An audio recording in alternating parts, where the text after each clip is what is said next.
नमस्कार, अनादि टीवी के खास कार्यक्रम पावर कॉरिडोर में आपका स्वागत है। मैं हूं प्रभु पटेरिया। पावर कॉरिडोर में हम बात करेंगे सरकार, सियासत और ब्यूरोक्रेसी के फैसलों की अंतर्कथा की। पड़ताल करेंगे कि आखिर इन फैसलों के मायने क्या हैं।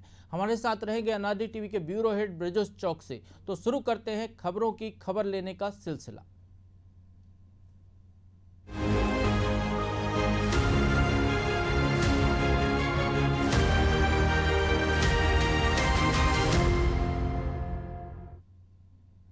वैसे तो नेशनल ई गवर्नेंस अवार्ड हर साल दिए जाते हैं। इन पुरस्कारों को पाने के लिए राज्य, विभाग और अफसरों में होड़ भी लगती है। इस बार के ई गवर्नेंस अवार्ड इस मायने में खास हैं कि केंद्र सरकार ने इसमें कोरोना काल में तकनीकी का इस्तेमाल कर बेहतर कामकाज करना और प्रबंधन को भी शामिल किया है। 6 श्रेणियों में दिए जाने वाले इन पुरस्कारों के लिए केंद्रीय कार्मिक मंत्रालय ने 26 फरवरी तक नामांकन बुलाए हैं। इनके लिए प्रदेश में जीएडी से लेकर अन्य विभागों के बीच होड़ सी लग जाती है। तो इस बार भी तैयारियां विभागों की अपने आप में पूरी चल रही हैं। आइए समझने की कोशिश करते हैं कि आखिर ये ई गवर्नेंस अवार्ड है क्या और ये क्यों दिए जाते हैं, आखिर इनका मायने क्या है। तो ब्रजेश चौकसी जी के पास चलते हैं। ब्रजेश जी, क्या मायने हैं इन ई गवर्नेंस अवार्ड के? देखिए प्रभु जी, ई गवर्नेंस अवार्ड इसलिए दिया जाता है कि एक तो सिस्टम में काम करने की पारदर्शिता है और लोगों से गवर्नमेंट टू गवर्नमेंट काम हो उसमें, और गवर्नमेंट से पब्लिक और फिर गवर्नेंस से व्यवसायिक। ये थीम पिछली बार थी, इस बार थीम रखी है डिजिटाइजेशन, डिजिटल करना है उसको। तो डिजिटल में करने में है कि कोरोना में आपने क्या किया, डिजिटल का कितना फ़ायदा उठाया, और इससे पहले 18-19 में आपने ऐसा कोई काम किया हो, प्रोजेक्ट पे काम कर रहा हूँ जिसका फ़ायदा अब तक चल रहा हो और ये काम लगातार उस पर हो रहा हो, वो प्रोजेक्ट अभी भी लागू हो, उसमें आपका पायलट प्रोजेक्ट शामिल नहीं है। तो ये आपकी सुशासन व्यवस्था की दिशा में एक काम करने का है, लोगों को प्रोत्साहित करने का। जिला स्तर पर भी दिया जाता है, उसमें गोल्ड पदक रहता है, गोल्ड रहता है, और आपको 2 लाख रुपए नगद तक के पुरस्कार रहते हैं जो कलेक्टरों को मिलता है, जो उन्होंने कोई ऐसा लागू किया हो, ई प्रणाली लागू की हो जिससे लोगों को फायदा हो। डिजिटल अवार्ड भी है, इंस्टीट्यूशनल अवार्ड भी है इसमें ब्रजेश जी। और खास बात यह है कि इनोवेटिव काम करने वालों को भी ये पुरस्कार दिए जाते हैं, खासकर निचले लेवल पर जो जिला स्तर पे है या तहसील स्तर पे काम कर रहे हैं, शायद उनको भी इसमें शामिल किया गया है।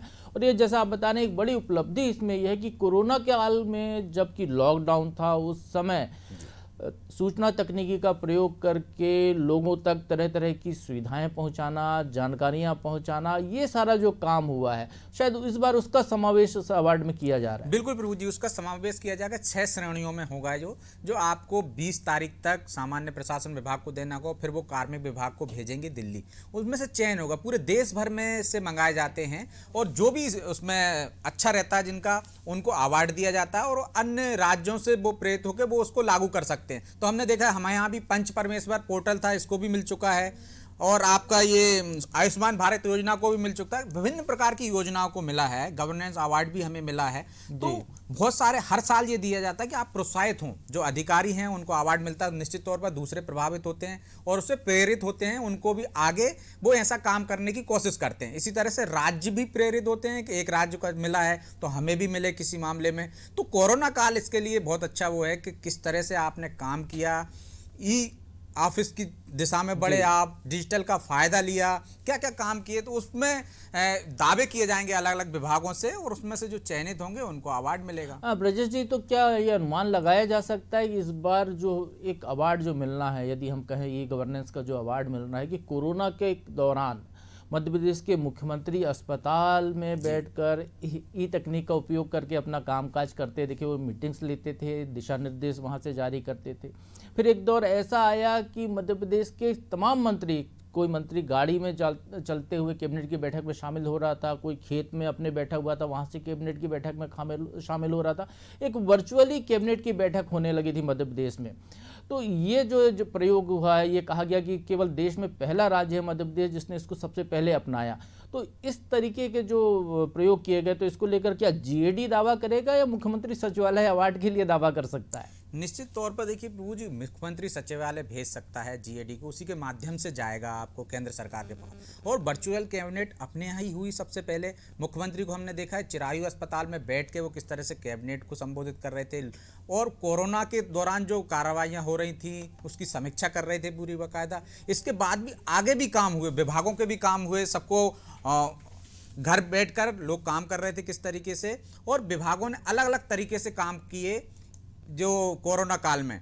तो ये डिजिटलाइजेशन जो है, डिजिटल का जो प्रयोग है, वो उसकी शुरुआत हमारे यहाँ कैबिनेट में पहली बार हुई। हमने विधानसभा में भी देखी उसको बाद में, कि विधानसभा से आप कर रहे हैं कि किस तरह से आप उसका काम कर सकते हो, आप क्वेश्चन भेज सकते हो।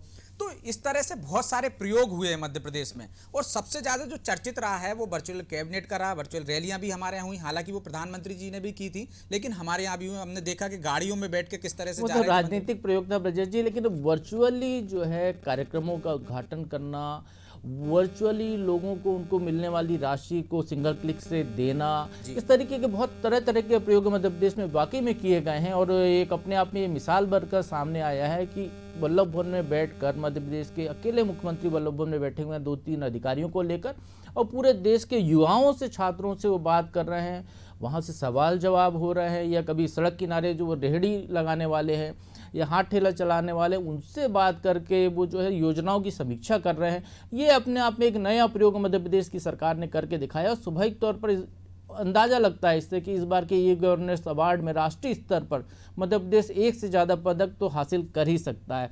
वाकई ब्रजेश जी ये बड़ा अच्छा प्रयास है। लेकिन अब हम बात करते हैं ई गवर्नेंस से थोड़ा सा आगे बढ़कर। जब देश में ई गवर्नेंस की दिशा में आगे बढ़ने की बात हो रही है, तब सूचना प्रकटीकरण को लेकर एक गंभीर लापरवाही मध्य प्रदेश में दिखाई दे रही है। राज्य सरकार ने सभी विभागों को 13 साल पुराने एक आदेश का पालन करने के फिर से निर्देश दिए हैं, जिसको पालन करना ज़्यादातर विभाग नहीं चाहते। ये आदेश है आरटीआई एक्ट से जुड़ा हुआ। इसमें कहा गया है कि सभी ऑफिस अपने रिकॉर्ड का इंडेक्स बनाएंगे, कंप्यूटरीकरण करेंगे सूचनाओं का, और जब भी कोई सूचना मांगी जाएगी उसको तत्काल देंगे। साथ में इसमें यह भी एक चीज़ शामिल की गई कि यदि कोई सूचना प्राप्त करने के लिए आवेदन देता है, निर्धारित फीस देता है, तो सूचना देने का नियम है। लेकिन इस निर्देश में यह भी कहा गया है कि कोई व्यक्ति यदि सूचना मुफ्त में भी दी जा सकने योग्य है, क्योंकि वो डिजिटल है सूचना, उसमें कोई खर्च नहीं आ रहा है, तो ईमेल के जरिए या व्हाट्सएप के जरिए उसको वो सूचना भी दी जा सकती है। तो एक अच्छा प्रयोग करने की दिशा में एक कदम रहा है केंद्र सरकार का, और 2008 से ये निर्देश हर साल दिए जाते हैं। हर साल जीएडी विभाग इन निर्देशों को नीचे तक पहुंचाता है, लेकिन मध्य प्रदेश के तमाम विभाग शायद वहां पर इसको लागू करने में शायद कोई अड़चन महसूस करते हैं, इसलिए इसको अभी तक लागू नहीं किया जा रहा। और यही वजह है कि सूचना आयोग में अपीलों का अंबार लगा हुआ दिखाई देता है। ब्रजेश जी, ये आखिर क्या वजह है कि अधिकारी एक छोटा सा काम नहीं करना चाहते हैं कि वो अपने जो दस्तावेज हैं उनको अद्यतन करें, उनकी इंडेक्सिंग करें, यदि कंप्यूटरीकरण हो रहा है तो उनको कंप्यूटरों पर दर्ज करें, जिससे बहुत सुविधाजनक उनका भी काम हो जाएगा, और यदि कोई आरटीआई एक्ट के तहत सूचना मांगता है तो देने में भी आसानी होगी। देखिए प्रभु जी, इसके पीछे सबसे बड़ा रोड़ा खुद अधिकारी हैं। वो ऐसी जटिल व्यवस्था बना देना चाहते हैं कि लोगों को आसानी से आरटीआई के तहत जानकारियां ना मिल सके। कई मुश्किलें खड़ी करते हैं वो। कंप्यूटरीकरण ना करना चाहूंगा जी। हमारे साथ आरटीआई एक्टिविस्ट और सामाजिक कार्यकर्ता अजय दुबे जी भी जुड़ गए हैं, तो हम अजय जी से पहले समझने की कोशिश करते हैं, क्योंकि आरटीआई एक्ट को लेकर उन्होंने कई बहुत महत्वपूर्ण काम किए हैं। यदि हम कहें कि मध्य प्रदेश में वन्य प्राणी संरक्षण की दिशा में काम की बात हो, तो आरटीआई के जरिए अजय दुबे जी ने वो काम किया है। मध्य प्रदेश या पूरे देश में आला अधिकारियों के संपत्ति के ब्यौरे सार्वजनिक होने का जो मामला है, शायद उसको भी लागू कराने वाले यही व्यक्ति हैं जिनका नाम अजय दुबे है। अजय जी, बहुत स्वागत है आपका अनाजी टीवी पर। जी नमस्कार। अजय जी, चूंकि आरटीआई आपका विषय है और मध्य प्रदेश में जब से आरटीआई एक्ट लागू हुआ है, एक तरीके से आपको आरटीआई गुरु का दर्जा भी दिया जाता है, और आप इन चीज़ों को बहुत अच्छे से समझते हैं, और बहुत सारी सरकार की जो गड़बड़ियां हैं उनको भी आपने उजागर कराया है। और ये जो हम बात कर रहे हैं कि 2008 से एक निर्देश दिया जा रहा है केंद्र सरकार के द्वारा कार्मिक मंत्रालय का, कि जो भी दस्तावेज हैं विभागों के तमाम दफ्तर, सरकारी दफ्तर, उनको इंडेक्सीकरण कर लिया जाए, उनको कंप्यूटर पर दर्ज कर दिया जाए, और सूचना मांगने वाले को तत्काल प्रदान किया जाए, जिसको लेकर आमतौर पर आनाकानी होती है। तो हम ये समझने की कोशिश करें कि आखिर ये इतने 13 साल बाद भी, जब अधिकारी सारे स्मार्टफोन का इस्तेमाल करते हैं, जब हमने कोरोना काल में भी देखा, भी हम भी यही बता रहे थे कि पूरी मध्य प्रदेश सरकार ही जो है ई गवर्नेंस पे चल रही थी, तो फिर इस मामले में इतनी लेतलाली क्यों हो रही है?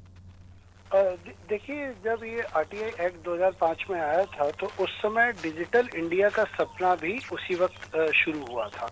और डिजिटल इंडिया के सपने में जिस तरह की भारत की सूचना प्रौद्योगिकी को मजबूत करना था, आम नागरिक के हाथ में जो मोबाइल, मतलब ई गवर्नेंस के बाद एक मोबाइल गवर्नेंस शुरू हुआ था, और वही दौर था जब भारत सरकार ने आरटीआई को ऑनलाइन पोर्टल की प्रक्रिया शुरू कर दी थी।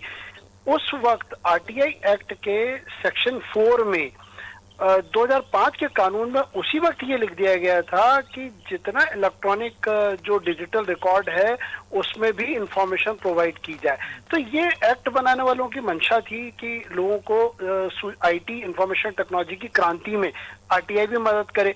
दूसरी बात, जो आरटीआई एक्ट है वो पेपरलेस गवर्नेंस की बात करता है, वो ई गवर्नेंस की बात करता है, वो मोबाइल गवर्नेंस की बात करता है। यानी नागरिक को सरकार के दरवाजे जाना पड़े और वहां पे हाथ जोड़ के सूचना लेनी पड़े, तो वो संवैधानिक अधिकार में वो व्यवस्था नहीं है।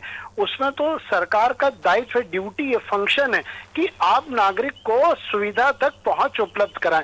अभी ब्रजेश जी ने एक बात कही जिसमें सारा सार है, जटिल बनाना है। अधिकारियों की जो व्यवस्था है वो नहीं चाहती कि जो ऑफिशियल सिक्रेसी एक्ट 1923 जो अंग्रेजों ने दिया था उस मानसिकता का त्याग करें और सूचना नागरिक को मिले और नागरिक सूचना का उपयोग अपने विचार और मत बनाने में करे।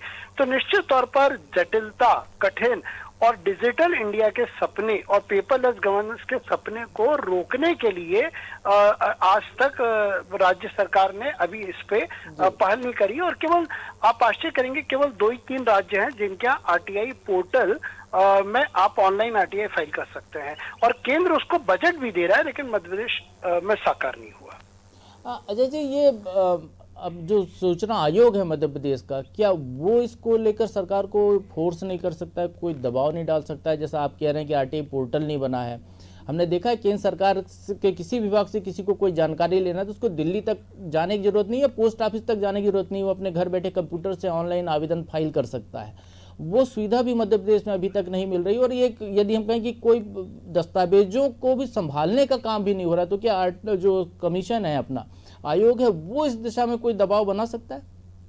देखिए, ये एक आपने गंभीर बात जो कही है कि रिकॉर्ड्स का डॉक्यूमेंटेशन, रिकॉर्ड इंडेक्स, रिकॉर्ड को रखना, रिकॉर्ड कीपिंग, रिकॉर्ड यदि रहता है। आरटीआई के एक बड़ी रोचक बात उभर के आई है पिछले 16 साल में कि जहां कोई इंफॉर्मेशन संवेदनशील होती है तो उसको कह दिया जाता है वो गायब है, वो उपलब्ध नहीं है। तो मैं याद करता हूं कि मध्य प्रदेश में पीपी तिवारी जी का जो कार्यकाल था 2007 से 12, वो ऐतिहासिक और स्वर्णिम कार्यकाल था। क्योंकि पीपी तिवारी जी न्यायिक मस्तिष्क से प्रकरणों का निराकरण करते थे, तो उन्होंने ये व्यवस्था कायम करी थी कि वो मंत्रालय से रिकॉर्ड तलब कर लेते थे। अधिकारी को, प्रमुख सचिव का स्तर का अधिकारी रिकॉर्ड लेके आयोग पर उपस्थित होता था। दूसरी बात, उन्होंने एफआईआर कराने की परंपरा शुरू करी, तो रिकॉर्ड कीपिंग की लापरवाही उजागर हुई, लेकिन कुछ समय तक आयोग उस पर अंकुश लगाता रहा। उसके बाद आयोग ने इस पर ध्यान नहीं दिया। आयोग को सिविल कोर्ट की ताकत है, वारंट इश्यू कर सकता है, सम्मन कर सकता है, लेकिन इस पर ध्यान नहीं किया। सेकंड बात जो सबसे इम्पोर्टेंट आती है कि जो सूचना जहां पर मतलब नागरिक को आसानी, सरल, स्वतः प्रगटीकरण होना चाहिए, वेबसाइट पे उजागर होना चाहिए आज की डेट में, तो वहां पर एक्चुअली सरकार का नियम तो छोड़िए, नियत नहीं है कि वो जनता को ई फ्रेंडली डेवलप करे। अजय जी, मैं जरा ब्रजेश जी से जानना चाहूँगा। ब्रजेश जी, हमने ये अभी देखा इस दौर में, जैसा अजय जी कह रहे हैं, पीपी तिवारी का कार्यकाल बहुत अच्छा ऐतिहासिक कार्यकाल था, लेकिन आज जो सूचना आयुक्त हैं, यदि हम बात करते हैं तो यदि हम नाम लेके बात करते हैं तो राहुल सिंह का शायद रीवा बिंद क्षेत्र में जो उसको देखते हैं, शायद वहाँ उनका इतना दबाव है कि जिस तरीके को जुर्माने लगाते हैं कि हमने देखा कोरोना के दौर में लोगों ने व्हाट्सएप पर आवेदन दिया, कोई उसके लिए फीस भी नहीं दी और 24 घंटे या 48 घंटे में उनको जानकारी भी मिल गई। इस तरीके के और भी जो सूचना आयुक्त हैं उनके भी अपने अपने निर्णय अभी दिखाई देते हैं। तो क्या समय के साथ इसमें बदलाव, तब्दीली हो रही है, वाकई में होती दिखाई दे रही है, या कुछ 1-2-4 उदाहरण ही सामने आते हैं?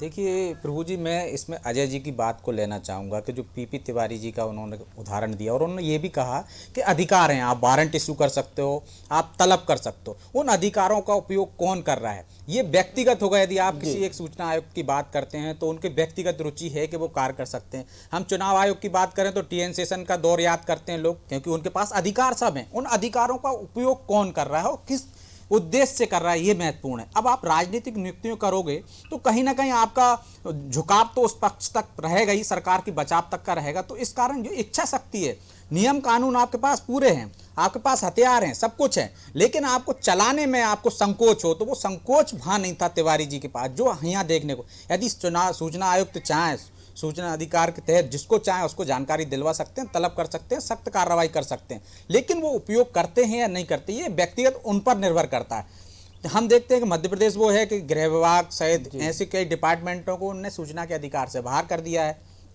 तो ये राजनीति भी उसमें आ गई। आप निष्पक्ष वहाँ पे आयुक्तों की नियुक्ति कीजिए, सूचना आयुक्त, तो आपको देखेंगे कि वैसे जो पुराने कार्यकाल को हम याद कर रहे हैं, आगे भी लोग याद करेंगे, लेकिन ऐसा होता नहीं है। अधिकारी नहीं चाहते हैं इंडेक्स बनाए, इंडेक्स बनाएंगे तो वो लटका नहीं सकते हैं, आपको बता नहीं सकते हैं। अभी अब वो कह देते हैं गायब है, हम ढूंढ रहे हैं इसके पास उसके पास, वो टालते हैं, उसको जटिल बनाते हैं, लोगों को परेशान करते हैं। एक बार आदमी देके जाएगा आवेदन, उसको नहीं मिलेगी, आगे जाएगा।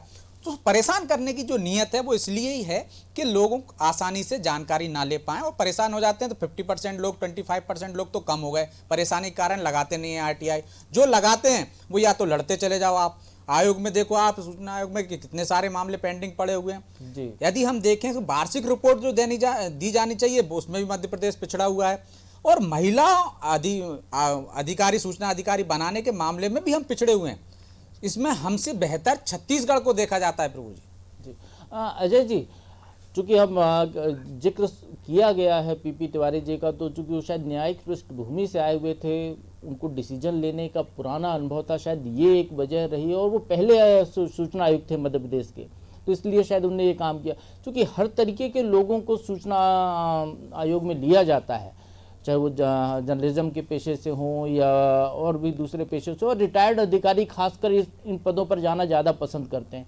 तो क्या इसको लेकर कोई एक प्रतिबंध लगाया जा सकता है कि रिटायर्ड अधिकारी जिसने पूरी ज़िंदगी सूचना देने से परहेज बरता हो, वो बाद में सूचना आयुक्त बन जाए?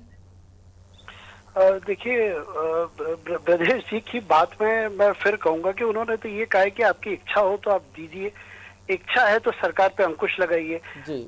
जो सूचना आयुक्त की नियुक्ति है, ये एक संवेदनशील मामला है। इसमें सुप्रीम कोर्ट का जो टिप्पणी थी कि बाबुओं के लिए ये पार्किंग लॉट नहीं है।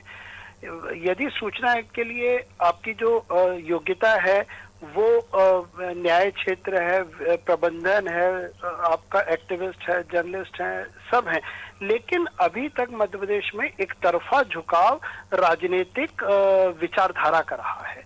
राजनीतिक विचारधारा के कारण सुप्रीम कोर्ट की जो गाइडलाइन है कि एक बड़ा महत्वपूर्ण शब्द आता है कि सूचना आयुक्त तो बनेगा कौन, तो जो कानून है उसमें लिखा है कि वो अपने क्षेत्र का प्रख्यात होगा।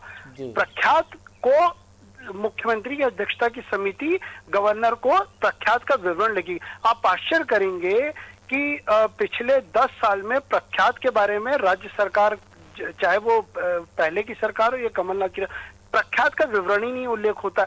यहाँ पर जब प्रख्यात व्यक्ति नहीं रहता तो सरकार अपनी विचारधारा लाती है और उसको बैठा देती है, और बैठाने का जो दुष्परिणाम है कि मैं आपको उसका उदाहरण देता हूँ कि मध्य प्रदेश में आरटीआई पोर्टल के लिए सूचना आयोग ने, हम लोगों ने सिफारिश करी, वरिष्ठ अधिवक्ता तनखा जी ने भी करी, आयोग ने भी लिखा, सरकार के उस कोई फर्क नहीं पड़ा।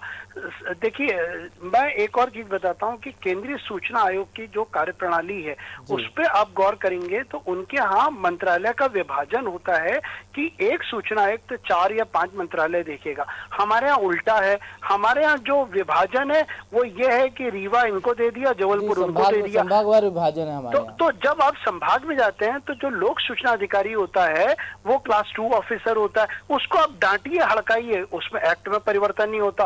मंत्रालय में विभाग का प्रमुख बैठा है, प्रमुख मंत्रालय पे आरटीआई एक्ट का प्रहार ही नहीं है। 2012 के बाद प्रमुख सचिवों की पेशियां बंद हो गई। आप आश्चर्य करेंगे कि मंत्रालय के ऊपर जिम्मेदारी है कि वो ट्रांसपेरेंसी ऑफिसर नियुक्त करे। जी अजय जी, मैं रोकना चाहूँगा, वाकई आप जो कह रहे हैं विषय गंभीर है, इसको लेकर कुछ ना कुछ काम होना चाहिए, और आपके प्रयास भी बहुत बेहतर इस दिशा में चल रहे हैं। और सूचना आयुक्त, यदि हम कहें, या सूचना आयोग वो भी कहीं ना कहीं कोशिश कर रहा है कि इसमें सुधार हो, लेकिन प्रशासन को जो सुधार लाना चाहिए उसको कोशिश करनी होगी। लेकिन बात प्रशासन की, तो प्रशासन का एक पहलू और है। अजय जी, आपको बहुत बहुत धन्यवाद हमसे चर्चा के लिए। और अब मैं दूसरे पहलू की तरफ जाता हूँ, वो पहलू है पुलिस कर्मियों का। कोरोना की महामारी के दौरान पुलिसकर्मियों की ड्यूटी को लेकर IDFC institute, DG research cell और मध्य प्रदेश पुलिस अकादमी ने एक संयुक्त रूप से सर्वे किया। इसमें पुलिसकर्मियों से ड्यूटी के दौरान मिलने वाली चुनौतियों के साथ उनसे निपटने और उसमें सीनियर अफसरों की भूमिका के बारे में सवालों के माध्यम से जानकारी ली गई थी। उन्हें करीब 20 सवालों की एक प्रश्नावली दी गई, जिसमें उन्हें टिक लगाकर अपने जवाब देने को कहा गया था। अंत में सुझाव भी लिए गए। इस सर्वे रिपोर्ट की माने तो पुलिस महकमे के सबसे निचले स्तर के पुलिसकर्मियों यानी आरक्षकों ने अपने सीनियर अफसरों को पास किया है। उन्हें 60 से लेकर 70% तक अंक दिए गए। इस सर्वे पर DGP विवेक जौहरी ने कहा कि रिपोर्ट की हमें अच्छे आइडिया मिलेंगे इस रिपोर्ट से, और आगामी नीति निर्माण में यह महत्वपूर्ण आधार बनेगी। मज़े की बात यह है कि पुलिस के जो आरक्षक हैं उन्होंने अपने TI साहब या थानेदार साहब को पास कर दिया और अच्छे मार्क्स से पास किया, डिस्टिंक्शन से पास किया। ब्रजेश जी, कैसे देखते हैं इस सर्वे को? देखिए प्रभु जी, ये सर्वे तो एक कहने के लिए हो गया। सर्वे ईमानदारी से तब किया जाता है कि आप बिल्कुल गुप्त रखते हैं उनको, और जिस तरह से मतपेटियों का आप मिलान करते थे मतपत्रों का और उस तरह से निकालते, उसमें नाम किसी का ना होता कि आरक्षक ने क्या सुझाव दिए हैं और क्या कहा है उनने अपने सीनियर्स अधिकारियों के बाद। जब आप किसी से प्रोफार्मा भरवाओगे, वैसे परीक्षा दी जाती है, उससे कहोगे आवेदन है ये आपका, आपमें नाम लिखिए, फला आरक्षक हो आप, फला पदस्थ हो, और फिर आपसे पूछा जाए कि आपके सीनियर अधिकारी के बारे में आपकी क्या राय है, तो कैसी राय आएगी वैसी राय इसमें दिखिए। TI DSP से लेके आला अफसरों को 70% मार्क्स दिए गए। मतलब आप ये देखिए कि कोरोना काल में सबसे बेहतरीन काम किन लोगों ने किया, जो AC चैम्बर में बैठे थे, कभी कभार निकलते थे, मोटिवेट करते थे अपने कर्मचारियों को, और जो फील्ड में, जो सबसे नीचे जो फील्ड में जो मैदान में तैनात था वो था सिपाही, जिसने काम किया। उसकी भूमिका पे उससे पूछा गया है कि अधिकारियों की भूमिका क्या है और आप क्या सुझाव देते हो, दे सकते हो। एक सवाल उसमें यह कि क्या आप सुझाव देते थे, अधिकारी मानते थे? उसमें कहा हाँ, निश्चित तौर पर हम सुझाव देते थे। किस माध्यम से देते थे ये भी पूछा गया। तो आप देखिए कि किसी सिपाही की कितनी हिम्मत है कि वो SP को जाके सुझाव दे सकता है, संभव नहीं है, लेकिन उसमें उनको मार्क्स दिए। इस जो प्रश्नावली थी उसमें केवल ये सवाल थे कि आपके जो बॉस हैं उनने किस तरीके के निर्देश दिए, कैसे उन पर अमल किया, कैसे पालन किया, या मोटिवेट कैसे किया लोगों को, या कोई इनोवेशन भी इसमें शामिल किया गया था? देखिए प्रभु जी, इसमें सब चीज़ें थी कि आपने कोरोना काल में आपने सूचना तंत्र क्या था, आपको थाने में आपको सूचना दी जाती थी, कॉल से दी जाती थी, वायरलेस से दी जाती थी, या व्हाट्सएप से दी जाती। तो उसमें सबसे ज़्यादा है कि व्हाट्सएप से हमें दिशा निर्देश ज़्यादा मिलते थे। वीडियो कॉल का जिक्र भी है, ऑडियो कॉल का भी जिक्र है, सब के 6% लोगों ने ऐसे दिए। और फिर कोरोना काल में आपने भीड़ के कैसे काबू पाया, लोगों को समझाकर घर भेजा क्या, तो उसमें सर्वाधिक है कि हमने समझाकर भेजा, लाठीचार्ज या सख्ती की कार्रवाई हमने बहुत कम की है। तो जो अच्छी अच्छी चीज़ें हैं वो सारी हैं। आपको लोग मोटिवेट कैसे करते थे, किन परिस्थितियों से चुनौतियों से जूझना पड़ता, तो उन चुनौतियों में आपका साथ कौन देते थे, अधिकारी कैसा व्यवहार करते थे, यदि आप अच्छा काम कर रहे हो तो अधिकारी आपकी प्रशंसा कैसे करते थे, इनाम कैसे देते, ये सारी चीज़ें हैं। और यदि आपको कोई खामी दिखी है और आप कोई सुधार करना चाहते हो व्यवस्था में, तो क्या सुझाव दे सकते हो आप, तो वो सुझाव भी लिए। इस तरह की प्रश्नावली थी वो, जिसके आधार पर ये पासिंग मार्क कह सकते हैं आप सीनियर अधिकारियों को ज़्यादा परसेंटेज मिला है कि इंस्पेक्टर से लेके उसमें ASI की, SI की, हवालदार की भूमिका का भी जिक्र है, लेकिन वहाँ हम देखते हैं कि परसेंटेज बहुत कम है। मतलब सिपाही को सीधा एक मोटिवेट ऐसा वो इंस्पेक्टर से लेके DSP और उसके ऊपर के रैंक के अधिकारी कर रहे थे, जबकि ऐसा होता नहीं है। मतलब ये मान के चले ब्रजेश जी कि आरक्षकों ने पद के हिसाब से जो उनकी हायरार्की है उसके हिसाब से अफसरों को ज़्यादा अंक देकर उनको ज़्यादा खुश करने की कोशिश की है।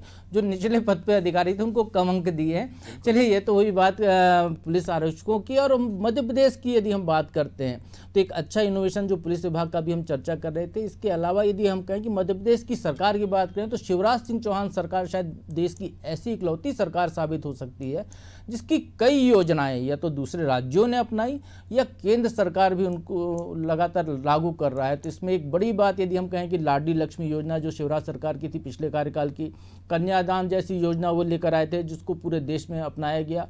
इसके अलावा तीर्थदर्शन योजना लेकर आए थे मुख्यमंत्री शिवराज सिंह चौहान, जिसको कांग्रेस शासित राज्यों ने भी अपनाया और चुनावी लिहाज से काफ़ी फायदेमंद रही थी।